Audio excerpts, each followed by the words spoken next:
History.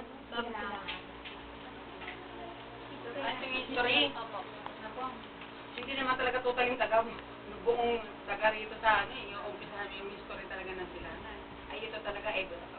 Ang history talaga nito, ito ay taniman ng palay. Taniman ng mga gulay, kangkong, lalo na kahit may tinatawag tayong kumunoy. Yung kumunoy na yun ay totaling yun ay kangkungan, kaya tinawag ng kumunoy. Karamihan dito sa lugar na to ay talagang parang may mga sapa o kaya tawag doon sa latian. Yung tawag doon yung mga isdaan o yung latian ng diwangin. Diba? Pagamat hindi ako taga rito, pagamat hindi ako talaga ng tulilong taga rito, nagtanong-tanong naman tayo nung tayo dumating dito. Kasi actually nung dumating kami dito, grabe na. Yung lugar, iniyakan ko ito kasi walang magandang kalsada. As in, malilit ang kalsada. Puro putikan. Kaya nung dumating kami dito, talagang 1994 nung dumating kami dito, wala pang magandang kalsada dito.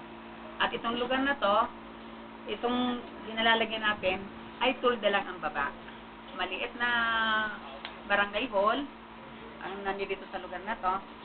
At yung tinatawag na Sitio Veteras, doon kami dapat dadalhin, doon sa Area 6. Na talagang nakakatakot yung area. Ang area doon ay kapiraso lang na daluyan pa na, yung kalsada mismo ay dinadaluyan pa ng tubig. So, isa yan sa inayakan ko sa area nung kami ay dadalhin dito. Tinagihan ko itong lugar na to eh. Kaya naman kami, nung bumalik kami dito, na talagang kami naman ay dadalhin sa ibang lugar, sa Bulacan, hindi ako pumayag. Kasi bilang presidente ng asosasyon, nakipag-ugnayan kami sa ating mayor, Gil Macay, na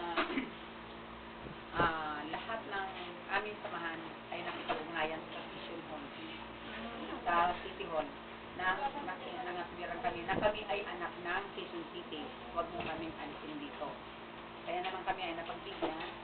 Yun nga, ang nangyari sa amin ay meron isang na-demolish family, isang samahan, nung sabihin sa amin na kayo mismo maghanap ng area, kung kayo ay makakahanap ng area, mapapagbigyan namin kayo, na dito pa rin kayo sa QC na nagahan.